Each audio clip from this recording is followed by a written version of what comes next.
Okay, everybody.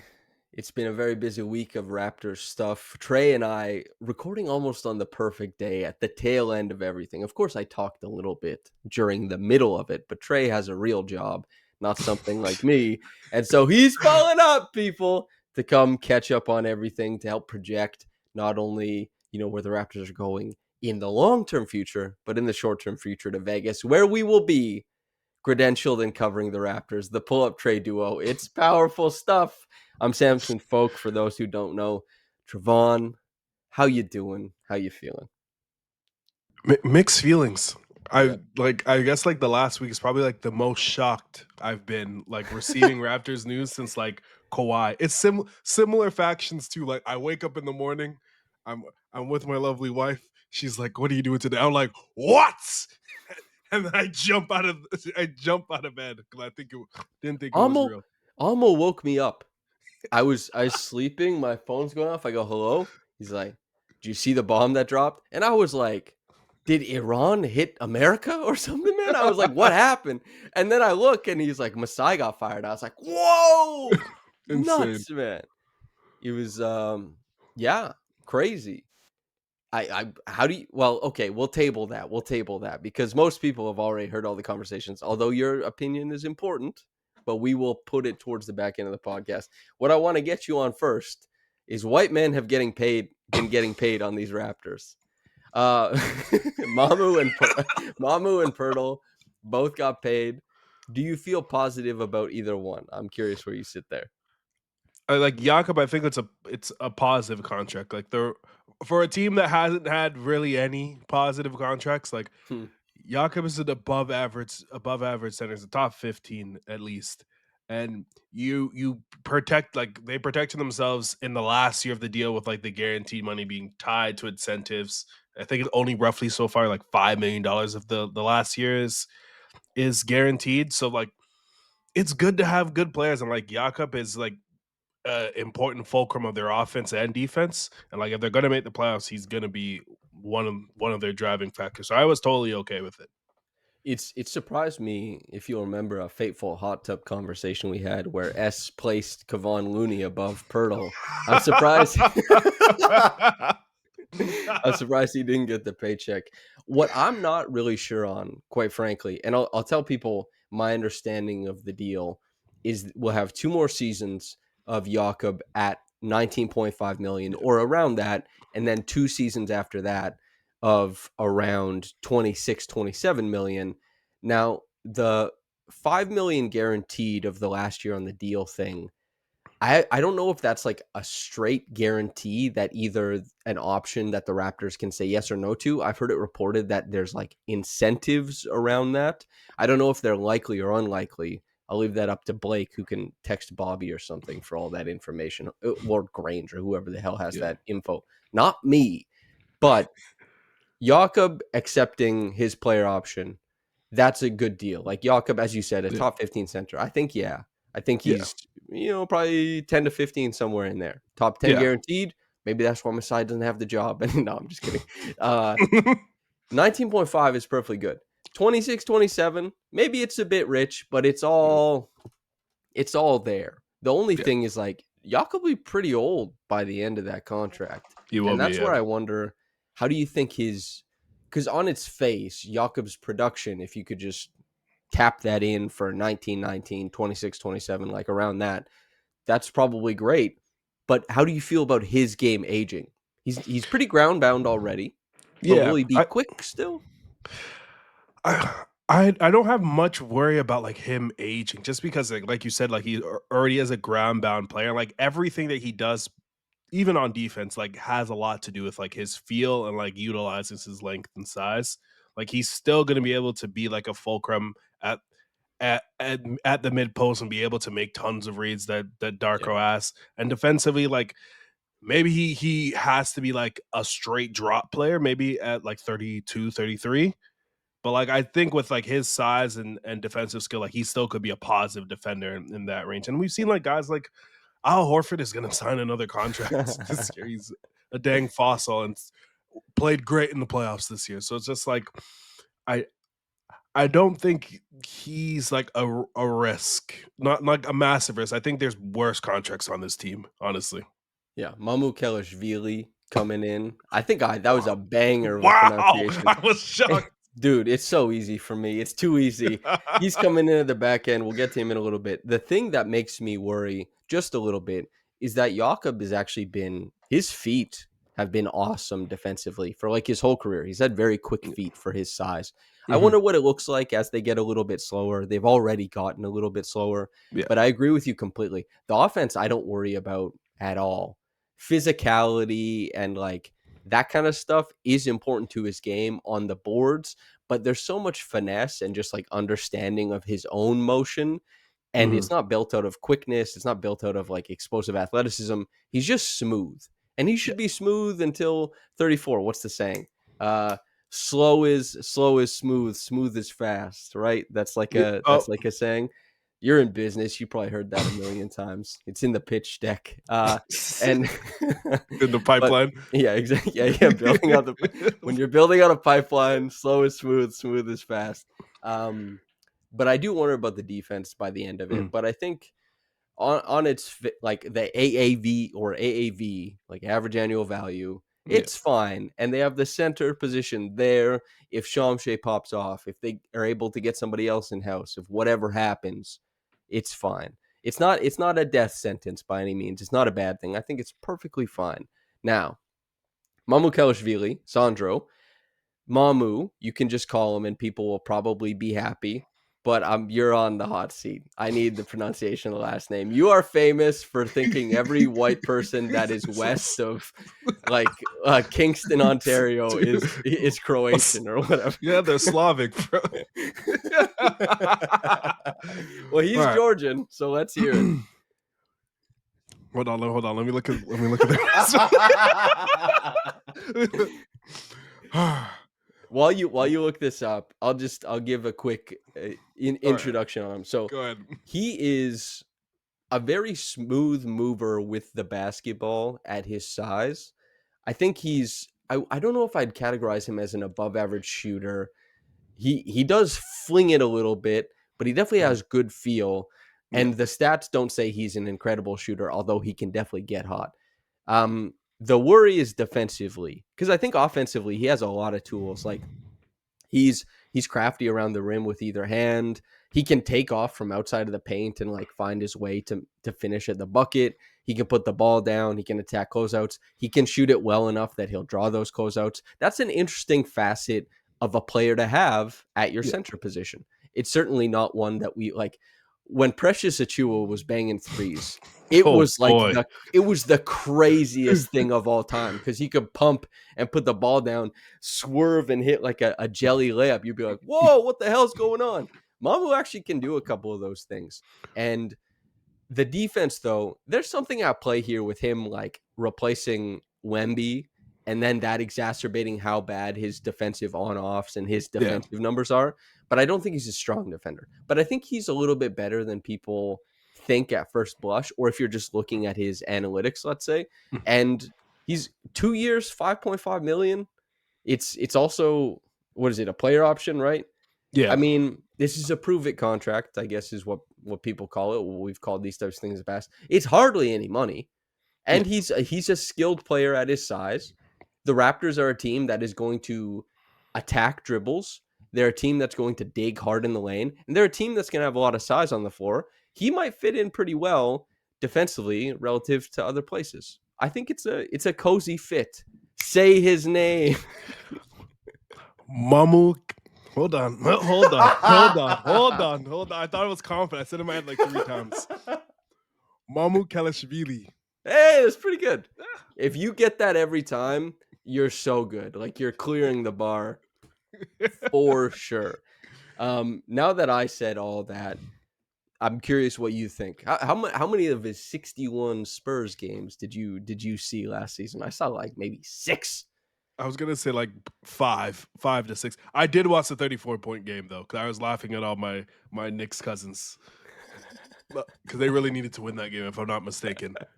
Um, I think like overall fit, like it makes sense. Like the Raptors are really pushing on having all 5 guys be like dribble, pass, and shoot guys across the board. He fits that. He hit tons of above the break threes last season, which will help the Raptors offense like as a whole. Yep. And I think defensively, like this would be putting a lot on some of like the fours that they have, like him and Mobile together, like is an obvious pairing that makes sense with some of the feel and passing that Mamu has and the defensive feel that Mobile has, especially CMB. If he's a positive defender as a rookie, that would be massive for him, like being tenuous on the team. I think I I look at think he should be. I think he if should he be. is, then the Raptors are gonna be very good. Mobo was a positive defender That year is true. one. But CMB, like, if CMB is not a positive defender year one, I think that's trouble. you think so? I think the offense is gonna be good enough where you're like, he does so many cool things that like if the defense isn't great, that's fine. Yeah, but if the defense doesn't come, Yeah, that's why they drafted him. I'm kind of like, what the hell is going on? It's why they You know, drafted him. That's it's like that. it was kind of like when Grady was shooting like 30%, and everyone's like, hey man, what's this Yeah, all that about? You is know? weird. Yeah, that's true. But like Scott, I look at it like Scotty's rookie year is like, all right, he isn't like Draymond Green, but like he's doing way more on offense than I ever thought he Yeah, but could. It's just people cool. just like the story on Scotty was just wrong. You know what I Yeah, that's mean? true. Like coming out, that's why I think CMB, I might look like a jackass, but I thought CMB should find his way to scoring decently at the NBA because he has quite an expansive offensive game despite the jumper limitation to find his way to points on the floor. And obviously Scotty was exactly that. I mean, he scored 15 points per game in his rookie year. People had him at like they thought he was going to be 6 or 8 points per game. You know what Yeah. I mean? And then he just ran the break, and it was like, oh, he'll score. But Yeah, he'll just the type of defender people talked about him being, the Gardner Webb point guards were not the NBA point guards. Although, yeah, I'm not to derail, but CMB, I hope he's good on defense. I'd be yeah. pretty disappointed. But like if he's paired in lineups where he's playing with Mobo, playing with CMB, Scotty, even Jakob, like defensively, like for the regular season, they should be fine. Like I view this siding similar to Orlando putting a flyer on like Gogo Batadze, and he ended up being a positive asset for them. Wow. Started tons of games for them as well. Like I don't foresee him starting over Jakob, but the Raptors have severely struggled in like finding like diamonds in the rough, which is something they Yeah. did super well in I guess the Masai Ujiri era. Oh, oh man, okay. But something like they did so well in the past and like finding guys who weren't getting looks around the league. So he's a guy that I've talked to Spurs fans. He was beloved by them as well, which is cool to see. He fits the ethos of their offense, and like defensively, I think they'll be able to make up any lack of like rim protection that he gives away with his size. What it was called, and the first person to coin it was, he now works for the Grizzlies, but Hank Ward. I used to do podcasts with him. He's good. I'm gonna talk to him when we're in Vegas. I talked to him last time we were in Vegas. Good Um, hooper. excellent He basketball was player. nice. I think he's probably the best player on the floor. His team Yeah, still lost. His team still lost, yeah, but he man. was the best player on the floor. And he would call it democratic rim protection. And what he talked about on my podcast way back when is kind of what the Thunder ended up doing on their way to a historic defense, is just attacking in so many places that you make teams pick up the dribble earlier and make them make decisions and Mhm. cover ground on spray passes, so that roaming, you don't have to have as strictly like a stalwart big to swat things. Of course, they had Chet, but they didn't need Chet necessarily. He Yeah. did help, of course. He's an excellent defender, but the process, I suppose. Mamu, the Batadze is if he pans out like Batadze did for Yeah. Orlando for like 2.5 or whatever the hell, like a minimum player, then that's house money. That's like a huge win. Yeah. I do think I think he pairs quite well with the Raptors overall. Not only in that there's some stuff he'll be able to do to replace the harmony of, catch, release, screen stuff Mhm. that Jakob does on offense, but also I think we're looking at a guy who will be protected a little bit more by the Raptors defense. Maybe that's a little bit hopeful. I know S got a bit of everyone was poking fun because the title, and here's the thing, titling on YouTube it's cannon fodder, man. It is what it Yeah. is. But he said, did the Raptors just find their secret weapon? This guy Yeah. I is guess the this is big a bucks. pro. This Yeah. is a pro. And I don't think he's their secret weapon, but Mhm. I think this is a great little signing. Yep. That's how I feel. I said the same thing about Otto Porter Jr. His toe was lost for a year. He had a kid. Everything went sideways, and that didn't turn out. But I do Yeah. feel good about this one as well I think, like, considering the options, like, the Raptors had, like, very few because 'cause they're so tight up against, like, both the apron and both attacks, which is honestly just because of unlikely it incentives, yeah, as Blake sat down and taught all of us. Yeah, which is insane, but it's a flyer and fits, like, the timeline of the current team as well, like, if he hits and you hopefully, like, he plays well and he opts out of his contract and you sign him to a longer term deal, like, it fulfills another spot that the Raptors don't have to worry about and can build on some of their perimeter guys, so I'm for the deal, like, I prefer this over, like, taking, like, a veteran big where you know that there isn't any upward ceiling projection. it's and also if like as an organization, if you believe in Shamshay, this is another year stopgap, allowing him, it's peaceful, do your thing, progress at your own rate, kind of work for it. Maybe you get some spot minutes, maybe you don't. I don't know. And if Mamu plays awesome and then gets to get paid, then you're like, hey, we had a year wherein we were trying to make the playoffs, and because they are, and we Mhm. have a year in wherein we're paying guys and we want to go somewhere. And Mamu helped us, helped move us through an 82 game season. I wonder what he'd look like in a playoff series. Who knows? But it would just be it would be great for both sides if he balled out to the tune of like 15, 17 minutes per game and was like awesome. That would be great. And that's not that's not life changing, but that is the stuff that you have to be able to hit on, and that's the stuff you have to be good at to, walk things out as a good, successful NBA franchise. Now, I do want to kind of, now that Jakob is on under contract, Garrett Temple signed his 3.6 million minimum contract. Mamu is under contract. They cut Jared Roden because so they could put two-way, so they could use the two-way. We're looking at a team that's pretty much filled. Yeah. They look static. I want to kind of talk about, and it's what I tweeted about. The Raptors, although I did get pushback on Ochai, which looking at it, I probably should have given it more consideration, although I don't think it's a super big home run, outperforming their contract. Mhm. How many guys on the Raptors are doing this currently, did it last season? How many guys are we hoping do it next season? I know this is a little bit like Nate Duncan, Danny LaRue, but I think it's an interesting conversation. And again, these guys they make their money. Yeah. You have the leverage to get the money. Good for you, all good. But do the Raptors have anybody who you look from the team's perspective? You're like, this contract rocks so hard. This is incredible. And I think it's last season would probably be only Jakob deal, and that's, like, I think, like, barely, to be So honest. let me give you the pushback that I got that made me Yeah. think. Now, part of the pushback was I think people think far too highly of Ochai's defense, but it was like he's giving you ten Yeah, points he per had a game good year. on north of 50% shooting. He shot the three ball well. He did take the easiest shots on the floor all year, but he hit them, and that was important.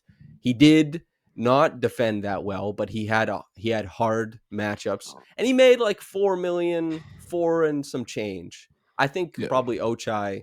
When somebody gave me this as a response, I said meh, but I probably should have given him more consideration. Ochai probably I would say outperformed his contract this past season. Yeah, that's fair. I think when I look at his contract situation, it's like he was taken at, what, the 14th, 15th pick, and He that's was under he the was guys 14th lottery, yeah. Yeah, that's under the guise of being a lottery pick, and he hasn't performed at a lottery picks level. Because we're his second team, that I guess there's more positive feelings towards that. But, like, he isn't, like, a guaranteed guy that you extend. I think they probably will, but, uh, We'll see. yeah, I think it's a Gary Trent situation where, like, you're because you're so close to the tax and he has to probably perform again at this level or if not better to, like, be a for sure guy moving forward with the team.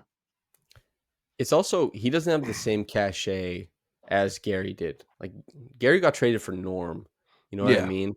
And Gary also had to get paid then, and they're like, "Here's your money. This is what it looks like." And we all went like, "That's kind of Yeah. expensive for Gary," especially and it was what it was. Yeah. Ochai, I don't think it'll shake out the same way. He'll probably be on a fine enough contract when he does sign it, but I don't know if he'll be around like MLE. I don't know if he's gonna push for that like 17, 18. I don't know what it's Yeah. gonna look like, but yeah, Ochai. I guess we'll table Ochai. I say yes. This upcoming season, he'll be making 6. I say it's a possibility that he does. Um, who else? I mean, Jakob at 19.5 probably. Will Scotty take that leap? Will he I, will he make it look great?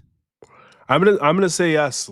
If he doesn't, like there, I think next Yeah. year's the year where you can finally be concerned of like how things are going. Last season, like the team riddled with injuries, he's put in a role that probably doesn't best suit his skill set, and now they've acquired a $40 million player to take over that role from him. So next year's you want to see him what he does, or other than scoring, lead to actual winning and like pushing the ball up the I guess the proverbial hill. I would say him, and I'd say Gradey as well. Like if Gradey plays like how he did in the first like 20-25 games of the season, that's surplus value on that contract. That's a guy that's in the rotation for a long period of time and like is like pushing and edging to like get starter minutes. He's shown that he's capable of doing it. He's in his third year. So I'm expecting that leap to finally happen and come, and that if they're going to be like hit a top 5, top 6 seed, they're going to need one or two guys that hit upper threshold of like their ability to get there. Well, do you want to? Since Grady's not going to play at summer league, and I didn't think he was going to, Yeah. but I'm a little disappointed we don't get to watch him. And I know you can make the case that those minutes are more important for guys like Elijah Martin, or more important for guys like Jamal Shed, Jacoby Walter. I get that. I would have liked to see it honestly, especially since Ochai kind of introduced this thing where it's like a third year player can go and a third year Yeah. player can then have a good year, but Gradey, let's have the conversation. Is the clock ticking for you? Like, what are some non-negotiables from your point of view as a fan, as an analyst, that you're like, Grady, I gotta see it this year? Yeah. He's got to be able to stay on the floor. Like he in the second half of the season, like he struggled like mightily defensively, and that might be because of like the task that he had offensively, like when the team was like severely injured. But like, and it was kind of strange. Like Darko, I think in terms of like who he had a short leash with, like Grady's was very short throughout the season comparatively to other players, and he has to, in order for the team to to get to where they need to be, he has his offense is super vital for them to become lethal, and he has to be able to stay on the floor defensively. I think he has the size and willingness to like to do that. So I'm the defense is the big thing. I'm not worried about the offense. I think he's going to be a big time scorer. I think he's gonna be able to shoot the ball, and he's probably his catch and shoot numbers will probably go up by like a fairly decent mark now that they have Bi on the team also. There's a bunch of stuff that made it tough on him. Like, you're totally right. It's why, people, because well, you and I are both big Grady guys. We're both really Mhm. happy when they got drafted. I'm a big mobile guy. As you well know, that will not stop any criticism. Like, Yeah. just because I like the guy out of the draft doesn't mean I cape for him his whole career. If Grady doesn't sort out his defense, it's scary hours. If Mobo doesn't sort out like at least some things he can do on offense, it's scary hours. That doesn't mean they don't have parts of their game that are hard to achieve and like important. They Mhm. each do really difficult things elsewhere, but like, you have to be on the court and you have to be a positive feature of what the team is doing. And Grady, you're so right that his skill level is incredibly high for a player who's provided as Yeah. little impact as he has. His route to being like a scorer in the NBA is conditioning, Yeah. basically, and a Pretty bit much. more weight. And so if he's competing on defense, then I think the offense is coming very easily, because the thing that holds him back offensively, the finishing at the rim, the fatigue, all that kind of stuff, the fact that he lost weight during the season, it's just like this guy was running ragged. He was using more screens than anybody. He was like top 5 in miles run. He was going, so much usage. He lost weight, he got small, and he just hit a massive wall at the end of the season. He's been sitting on what he missed the last like almost third of this, a quarter of the season probably. Mhm. Put on weight, get the body right, see what that looks like. But it does have to look good. Yeah. It just it has to look good. And while I wouldn't expect a strong defensive season, as you say, sticking on the floor, not getting the yank, and if the body's right, I think the movement shooting looks better. If the body's right, I think the finishing looks better. And if the body's right, he has the skill of like a top 7 pick to Yeah. really reward all this stuff. And his motion on offense would be unbelievably important for a team that features Scotty, Brandon Ingram, Jakob. Like it's just you need movement around those guys. Yeah. But we got to see it, man. Because if we don't see it, It's rough. yeah, and we won't get to see it at Summer League. It'll just be nothing. Which, how do you feel about that? Gradey not going to Summer League, probably fine, right? Yeah, that's not, I wasn't expecting it, so it's totally fine. And if anything, like the minutes Ochai played, like I don't think were super conducive to like his game and how the next season ended up working out. Like I was nervous that he didn't like excel at summer league, but like those minutes like aren't usually the greatest for off ball players, anyways. So for me in summer league, like I think like biggest priorities and what you want to see is like can Orange Shamshay be like a a professional player? Can he stick on the floor and know what to do?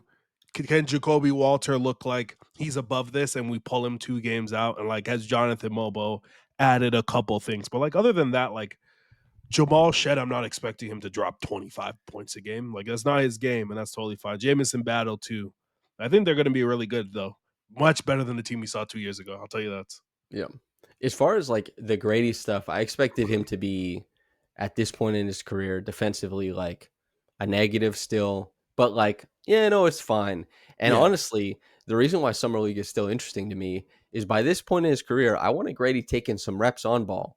It's Mm. what Masai and Bobby said when they drafted him, right? Like he's a guy that we can hand the ball to make plays. And he's been catching up on so much other stuff and doing so much of the off-ball stuff, and he's been so far behind the 8 ball defensively that we really haven't gotten to pay attention to that. At the start of last season, Darko says Grady's passing is the most underrated facet of his game. He's too busy scoring the ball like nonstop at the start of the season to even take a wink at it.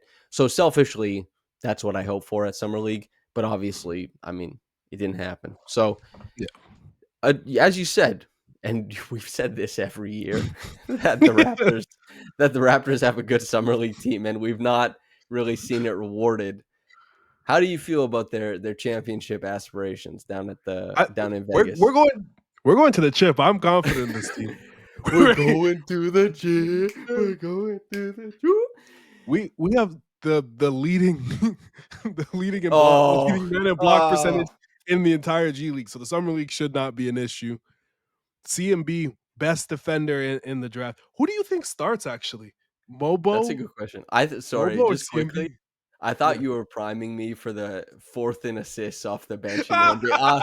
I thought that's where you were going. Defensively, we're gonna be a terror. You It put should be. Jamal and Jacoby both get after it. Elijah gets after it too. I surprisingly, like he was one of the picks that like if they picked him, like I have no idea like how much he's played. I've only seen like the Walter Clayton stuff, but like Yeah. I like the pick. Like he's the dog. I watched every make he did, every make he had of the entire season, and like a lot of Norman Powell in his game, which is super cool, super I've fun. seen that comp a couple Yeah, times. I mean, he pops. Like yeah, he definitely pops. Okay, so as far as like the guys who will probably be awesome in their shorter minutes but yeah, won't start, Jamison Battle and AJ Lawson will probably be pretty cracked off the bench. Like I yeah. think I think they will, like the Raptors bench units might make a killing, but I think those guys probably don't start. So if I had to guess, I think we're getting quite weird with Jamal Shed, Jacoby Walter, CMB, Mobo, and I think Castleton Wow, and I can Shamshay will see that. come off the Yeah. bench. That's my guess. Does that interest you at all? Would you kick somebody off, or are there other guys you want to see? See, I want to win. I've I think I'm putting Jonathan Mobo on the bench and I'm starting Jamison Battle just for the extra floor spacing. But like the again, Mm, like winning isn't necessarily objective. His like his reps that he gets from here isn't going to be like conducive to anything that he does with the Raptors. It's going to be pure catch and shoot.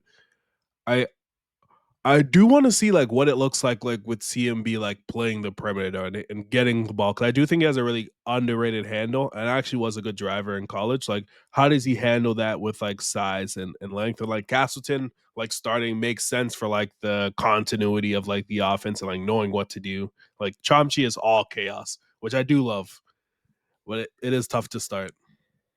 I yeah. But I do think like a second unit of like Elijah Martin, Chucky Hepburn, and you have guys like Jameson and AJ kind of lifting up the shot creation maybe a Yeah, little bit.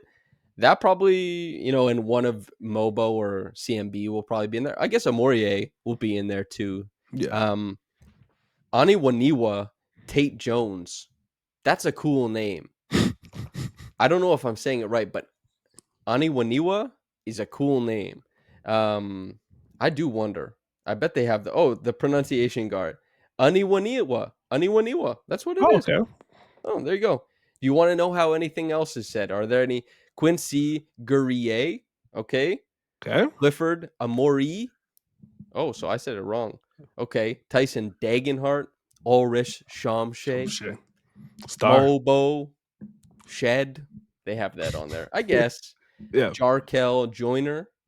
Elijah Martin. Yeah. So for anybody who's wondering now, Do you think Jacoby Walter plays like more than 2 games? Do you think you see him next week, the week after the initial weekend? I maybe not. I Yeah, don't know, honestly. It's 2 games. How much did Gradey played I think they 3? 3. Yeah, Yeah, in his first. I think Grady played 2 last year. I yeah, can't remember if I think he played 2. Jacoby probably plays 2. yeah, which is fair. I want to see him kill it. I want him to. He's the one guy like I have expectations for, especially on the ball, because I was fairly high on him coming into the draft. It is a really good opportunity because I think Jacoby last season like showed he had more to offer, definitely defensively and getting to spots, but like finishing in the lane, putting the ball on the floor, that was kind of like non-existent for his game. And if he can put some of those stuff together, that's like him having potential to be a starter. And the Raptors like severely need a 2-man that can start with Emmanuel quickly, like longer term. Yep. It's if Jacoby develops like his offense alongside how his defense looks, then Mhm. he will probably end up being a two-man who really helps cover a lot of deficiencies that point guards across the NBA have, which is Yeah. i.e. I don't defend the other player's best player very well. And Jacoby, given his chops he wasn't that good in the pick and roll, but in Mhm. isolation, he showed the ability to stick with guys, high pickup points. You think like, well, maybe there's something there. His handle I think is objectively pretty limited, or was last season. Yeah. But also there was definitely some of that, like, I'm new in the league. I'm not sure how audacious to try and be, because he was a very Mhm. audacious player With in Baylor. college, but he was not very audacious with the Raptors. Very subdued, very Yeah. like he was just a worker, man, just a Mhm. grinder. So I wonder if there's some like let me boogie oogie on him at college. Who do you think will be like the big pops the hell off player? I think it's gonna be Elijah Martin, honestly. He's an older player. He's super physical. He's gonna play the entire time also. So He's like gonna be similar talking crazy to the other guards, man. I He's gonna I be in can't their ear. I can't wait for Shed and Elijah Martin lineups. Just like that's literally if you're a 19-year-old guy, this is your worst nightmare trying to dribble ball up the court to these two guys. So I think Do he's you gonna have a big potential there.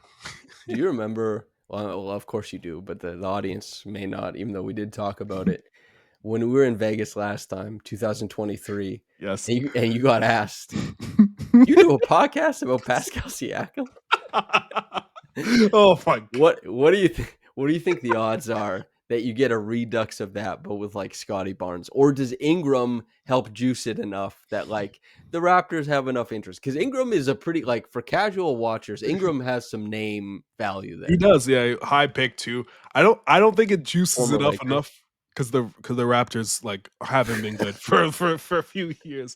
Like I remember, I was sitting, good friend Josh Codenaire, and they're like, "So like you come up with like segments for like," they were from New York too. He said for OG Ananobi. I was, I was like, "Yeah, man," but I think they have more name presence than they'd had 2 years ago, though, for sure. Maybe. I don't Maybe. know. No, Brett Brandon Ingram, high pick. Scotty Barnes, rookie of the year. He was This rookie was of the year 4 years ago though, man. yeah, I that's don't know. jeez, that I is like wild. I definitely I feel that's a good question. Do you feel better about this team now than you did after the 2023 season? Like Fred just left. We're at Mhm. summer league. Grady's on the team. Dennis Schroeder is a Raptor. How do you feel about that versus going into the season now? I think this is a better team. Yeah, there's I think the challenge with Younger the too. yeah, the Raptors like 2 years ago and like just the post-championship era is like lack of direction and like intentionality. They tried to hedge both sort of situations, both timelines of like going for it, also building for the future over several years and like put themselves in situations where they had to get less for other players, which is a, a travesty, honestly. But And this year, like, also, just as a quick thing, at summer yeah, league last year, we were hearing it. It was like we were hearing about the Hawks kicking yeah, around on Pascal. We're like not even stuff we talked about on the podcast, but it's just like conversations were happening. We heard about the Pacers stuff, and yeah, then obviously, down the line. brutal. So it's just a weird way to have a team for like 2 or 3 years, and like the players have who've left have kind of touched upon it. Pascal said literally his darkest days with this team.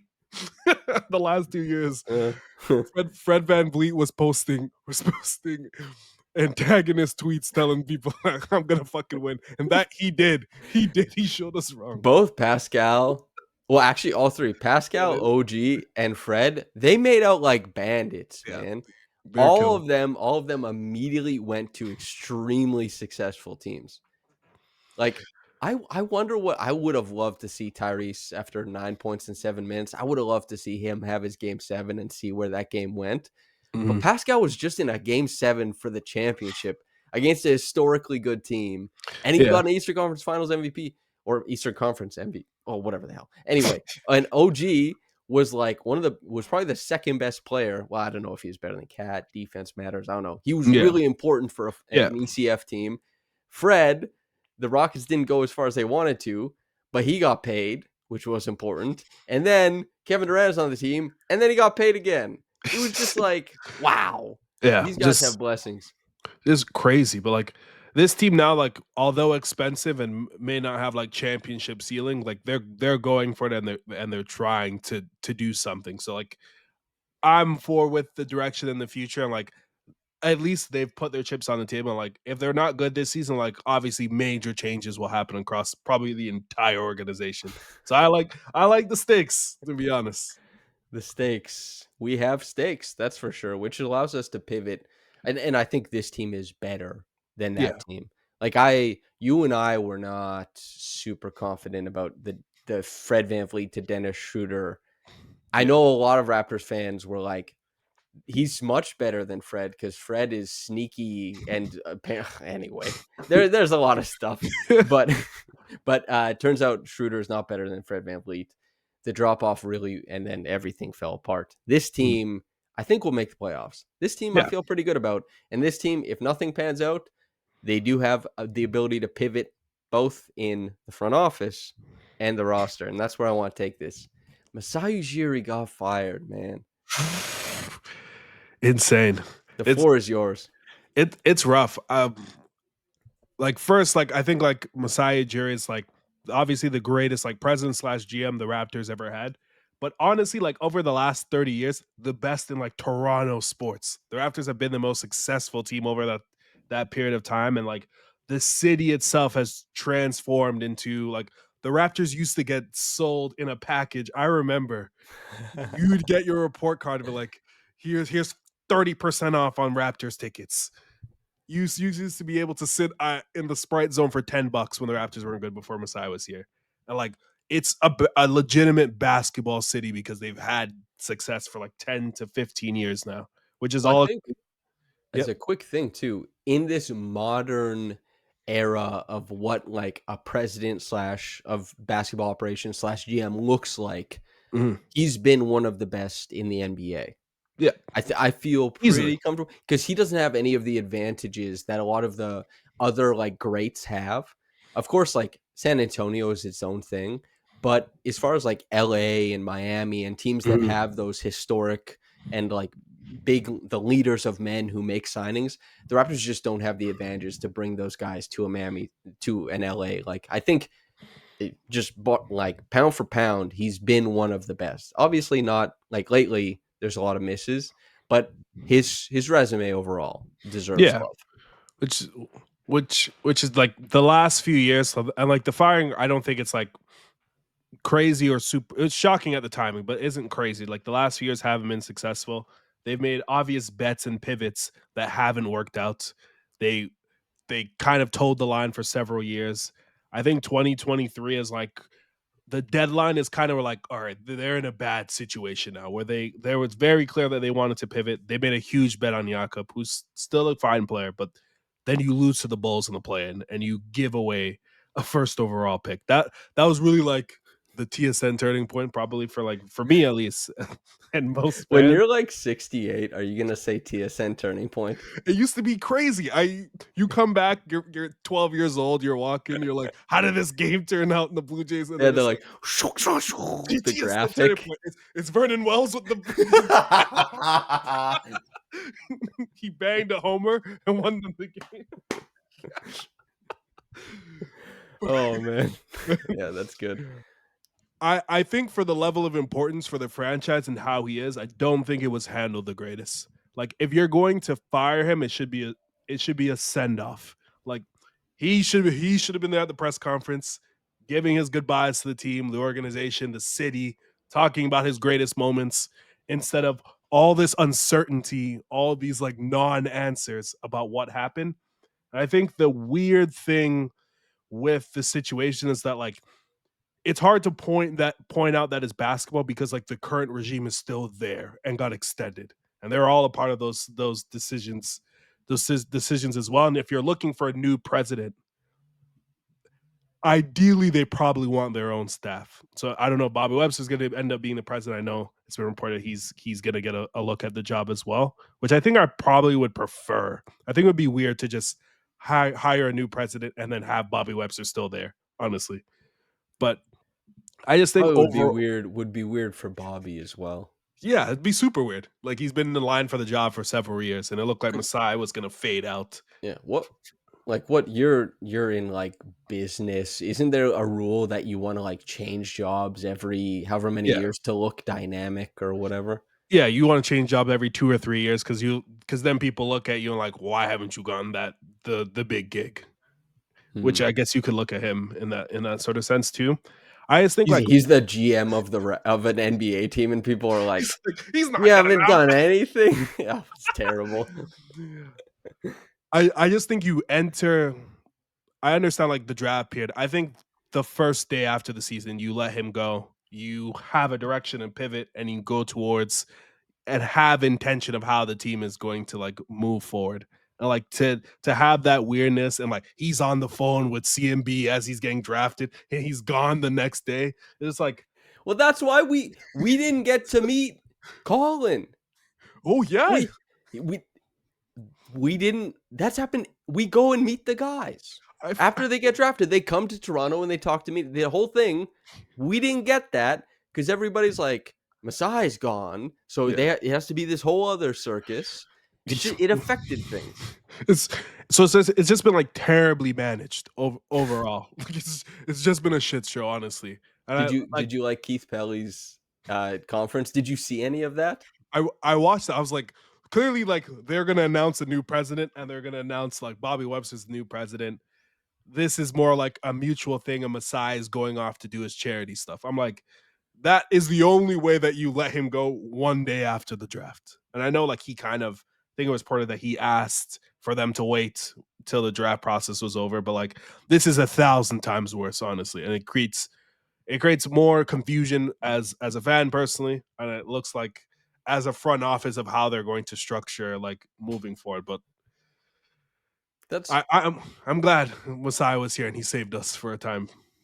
that's kind of how I feel too. Like, as far as on its merits, the last few years, I think it's easy to say if other guys had that resume that they would be at risk of their jobs, and Yeah, Masai was.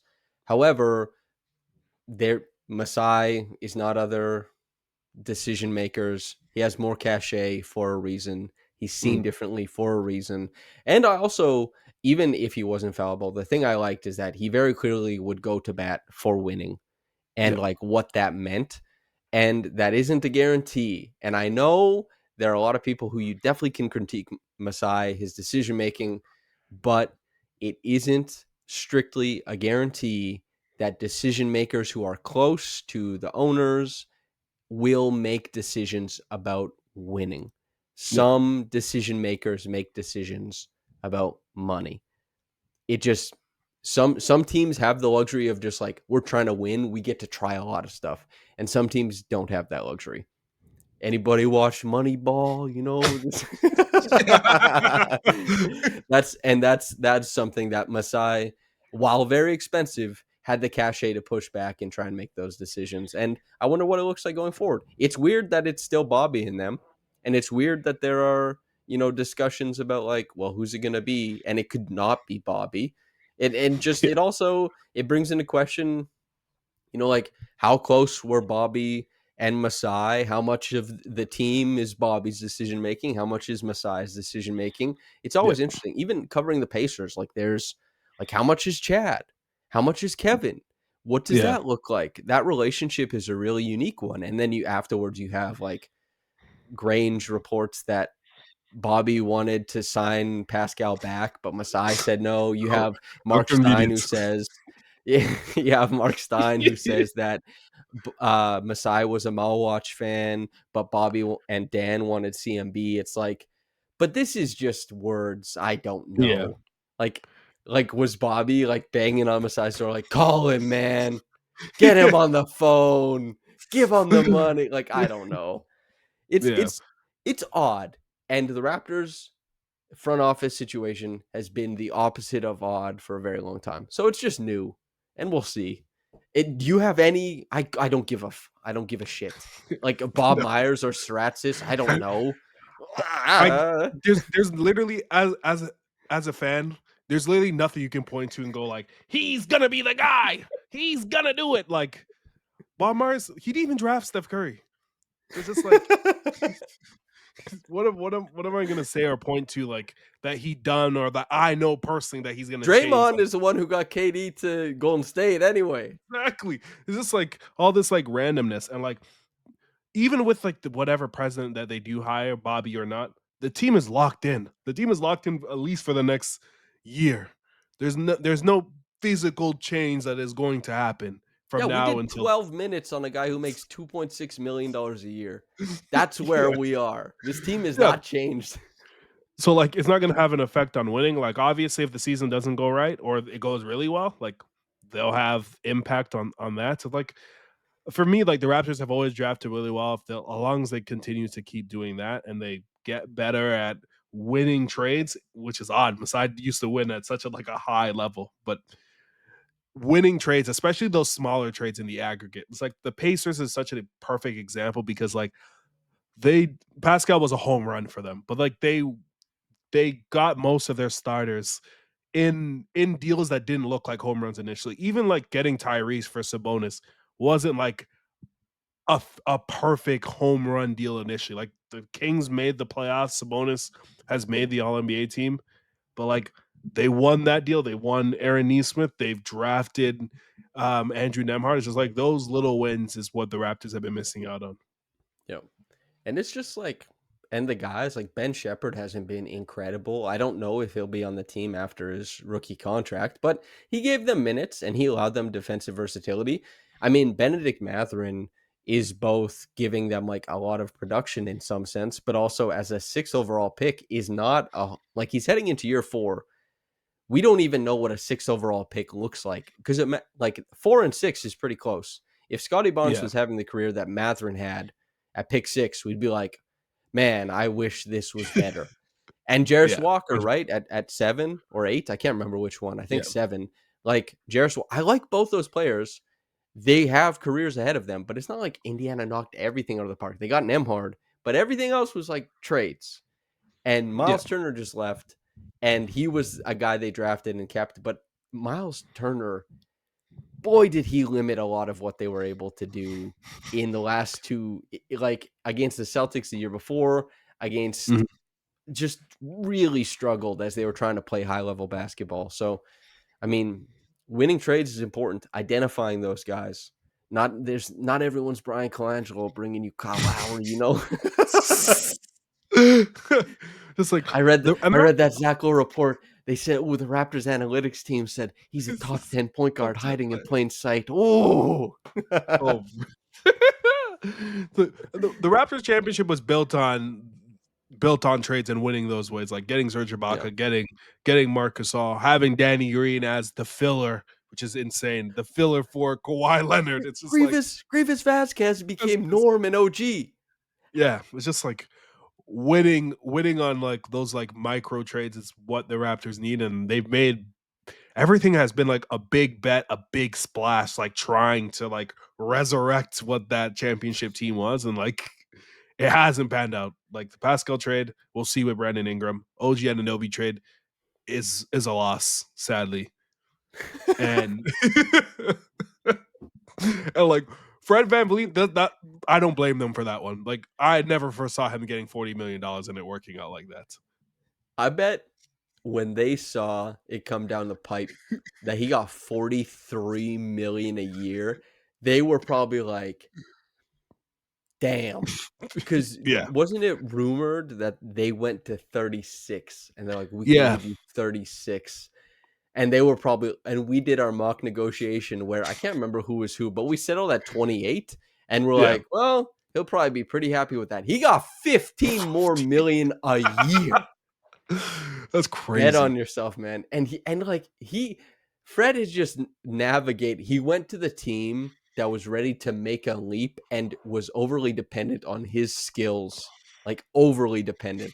And then that same team kept building a team that was still overly dependent while they became the 2 seed. And then they got Kevin Durant while still being overly dependent on his skills. He played this. Ooh, the Oh, dice roller, man. The dice man, man. The dice man. what a W. But I'm excited. I'm excited for the season. Like the Raptors have a team that they're trying to make the playoffs. It's odd that they said that they're still in a rebuild because they're so expensive, to be honest. But I guess we'll see how the rest of the year goes. Yeah. We're like, I know it's like 4.5 months away this season. I guess you got NFL coming soon. There's that. Yeah.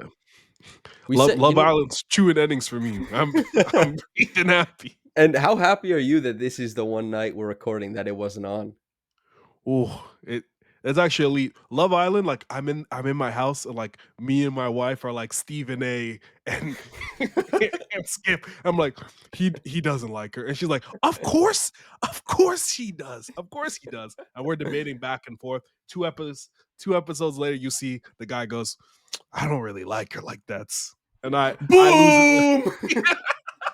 I lose it like Tyrese hit the shot in game one. Riveting. It's a shake.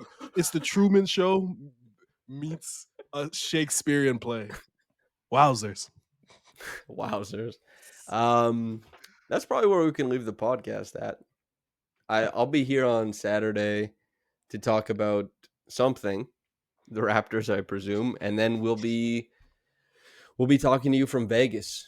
So we'll Mhm. have podcasts and written work from Vegas, and we'll go from there. Trey, anything you want to say to the people before we get out of here? Hopefully, the 2 weeks from now, we're carrying a chip. We're shooting champagne at or Champs and they bring it home. Fingers are crossed. It would be cool if Shamshay was like the guy who popped the hell off, Yeah, because I saw so little of him, but quite a few people who had seen him kind of raised their hand up and were like, just wait on this guy. He's going to be special, which happens with every player. There's always, yeah. ooh, What? check your email. You're The summer league credentials. They just approved mine. Did you get okay. anything? Let's see. Wow! You got Wow! you Yeah, I got got approved. oh, Oh, wow! wow. Wowzers! Trevon Heath credentialed for summer league. Let's Boop, go, boop, boop, dude. boop, boop, boop, boop. Oh man, that's a hell of a finish. Trevon will be Yo, sidelined at the game, seated right next to me. This is special, dude. wow. Wow. Jesus. Hell Okay. yeah. We What a way to end it. dude, we made it. Give me a little bump. A little bump Hey. right there.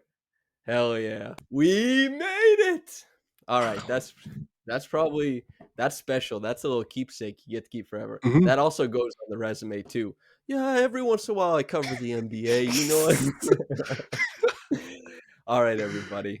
Thanks for hanging in with us. We appreciate you very much. Make sure to like, comment, subscribe. It helps the channel. It helps send us to Vegas to do things, of course. And it's just good. We like it. S is grinding away on videos as well. So Yes. subscribe and stay tuned. He has a video for damn near everything, and I imagine he'll keep doing it. Looking forward to Summer League. Thank you for tuning in. From myself and Trevon, whether you got into this in the morning or at night, have a blessed day and goodbye.